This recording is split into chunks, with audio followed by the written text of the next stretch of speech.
The original Grand Chase for the PC was a phenomenal game, in some countries at least. When most people in the western side of the globe had World of Warcraft to talk about and reminisce for, people on the eastern side had this game. Grand Chase is the World of Warcraft for people like me who played this game like crazy when I was still 9 years old on a net cafe.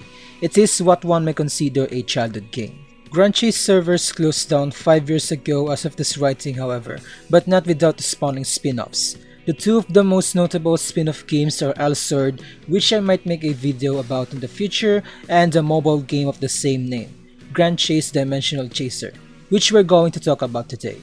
Grand Chase Dimensional Chaser, henceforth GCDC, is the sequel of the original PC game. All the characters from the PC game make a return for GCDC, along with new ones that are original from the mobile game. And while the original game was a side-scroller action platformer, GCDC plays more like an isometric RPG where players can control up to 4 characters and only need to drag the screen where they want the characters to go to. The story takes place after the events of the original game. All the Grand Chase members have disappeared and there's a growing threat again looming over the world. Kyle and Cindy, the new protagonists of the game, set out to find members of the Grand Chase to stop the threat. It is quite generally similar to the original game except this time all the members know each other and the new enemies are introduced. The story also expands more on the members' backstory, so that's an added plus. However, the only downside here is that the writing feels a bit weak and the translation is a bit off, especially on skill descriptions. We're actually going to talk about that later in the video.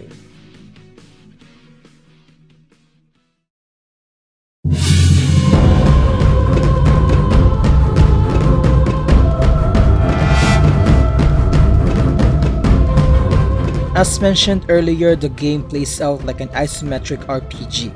As opposed to the original game, players now control 4 characters and they need to drag to the direction they want them to go.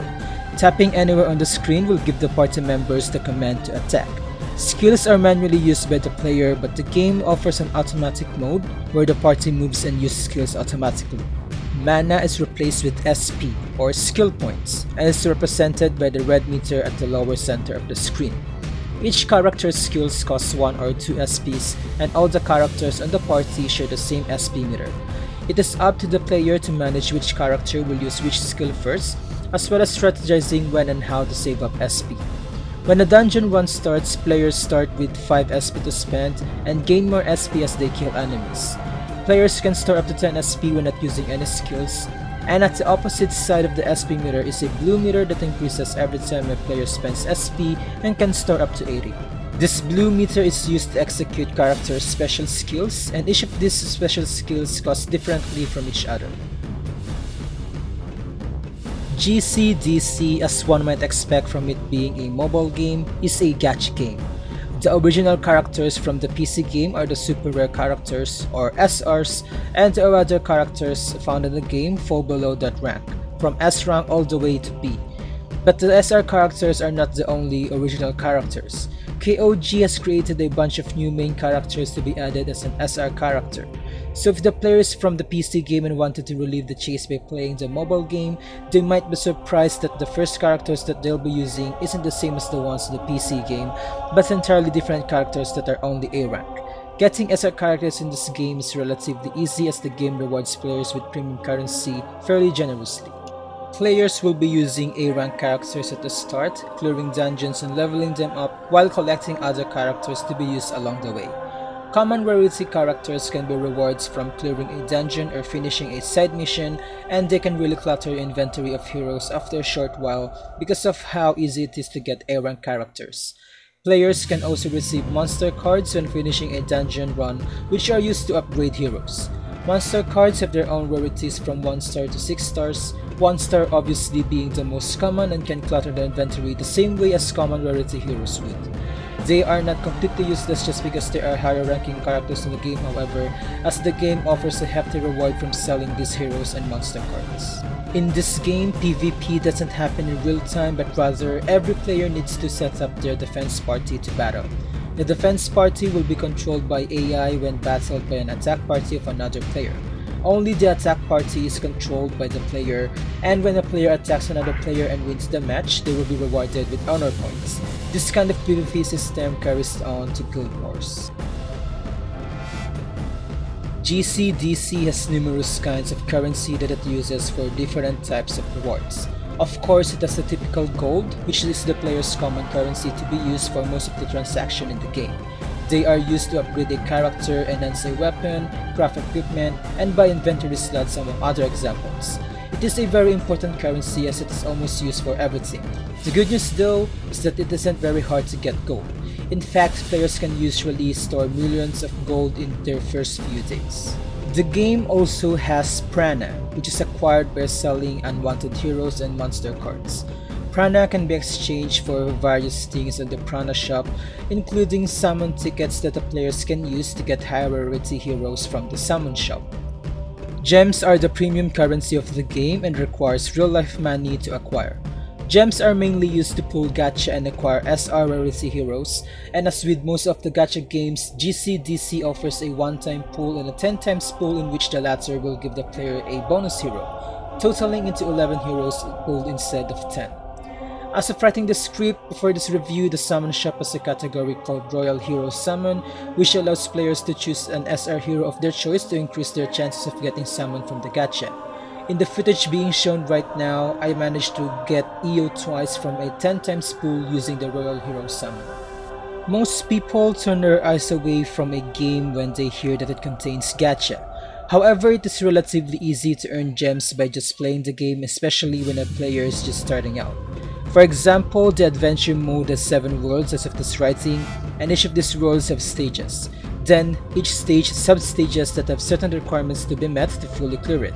One requirement obviously is to clear the sub-stage, and that earns the player 1 star for that sub-stage. Sub-stages require 2 stars to fully clear it, and each star rewards the players with a certain amount of gems among other rewards. Just playing PvP mode will reward the player with gems as well. Players will be rewarded with gems weekly depending on what league they are on PvP.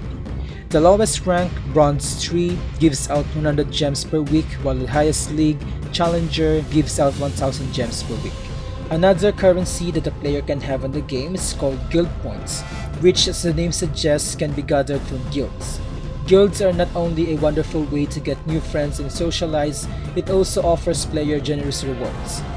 The guild shop offers an SR hero summon ticket which the players can use to acquire SR rarity heroes aside from spending gems on the summon shop. Unlike the original game where jobs are tied into specific characters, GCDC does the exact opposite. Characters are tied into specific jobs instead. EO is a ranger and she won't be able to job change into any other jobs. The same applies to every hero in the game. They can, however, be upgraded, awakened, and transcended. When first getting a hero, players will immediately notice that they are missing some stars. For example, an S-rank 6-star hero may be acquired with having only 4 stars. Most heroes acquired from the summon shop will always have a missing star. To fill up the missing stars, players will need to upgrade them. Upgrading requires players to use monster cards and gold to upgrade heroes to the maximum grade plus 12. If the hero is missing 2 stars, the game will ask for a specific amount of Evo Stones to add a star at plus 6 and another amount at plus 9. The amount of Evo Stones required for plus 6 and plus 9 varies from the rarity of the hero. Once a hero is already at plus 12, the player can now awaken them. Awakening a hero requires other heroes of the same job and gold or a shiny. A shiny is an upgrade hero that can only be used to awaken or transcend another hero and can't be used to attack or defend. Awakening progress rate is affected by the rarity, grade, and awakening progress of the material hero. Players can awaken a hero 6 times, turning each of the gold stars into violet. Once a hero is fully awakened, all their stars will be colored violet and it is time for them to transcend. Transcending works the same way as awakening. However, it requires a material hero or a shiny that has the same job and rarity as the hero being transcended. Players can transcend a hero 6 times as well, turning the violet stars into blue. Once the players fully transcended the hero, it is time to make them a chaser. Chaser basically adds more stats and skills to the hero as seen on this footage. Players can enter a special dungeon in each world called the Chaser Dimension to earn Chaser tokens, which are used to make a character into a Chaser, which unlocks even more possible abilities and unlocks a new active ability. Powerful equipment can be acquired through Raid, found on the Battle mode just beside the Adventure mode. Battle mode also contains other activities that reward players with various materials and gems, but to make this video short, I'm just going to focus on Raid. Raid is a game mode where player needs to defeat a boss and can only be entered once per week. Players can do a single raid, which lets players do the raid on their own, or a dual raid where they can ask help from other people. In dual raid, players will need to assign only 2 party members. Both of these modes work the same. Raid has 6 ranks, each has its own difficulty from easy to hard, and each difficulty rewards the player with certain amount of crafting materials used to craft equipment.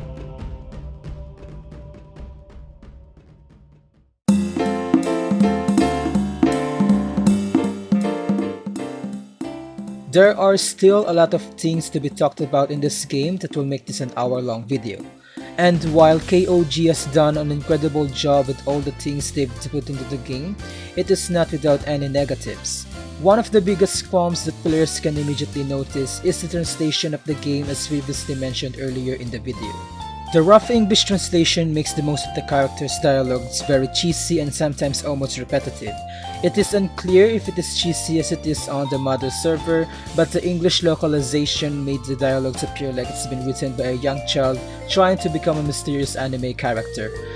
The story itself is pretty interesting, but the writing can put off a lot of people from reading it and just skip every dialogue in the game. The problem with the localization doesn't stop on the story. It breaks skill description as well, which makes some of the skill almost impossible to understand how they work. One example of this comes from one of the passive chaser skills, Fate. The skill's description is so all over the place that it has lost the meaning of what it's supposed to do. Just take a look at the screen on what the skill description says. Instead of that roundabout description, the Currencies wiki offers a simpler explanation. When the number of allies increases, the final damage given to enemies increases by X amount.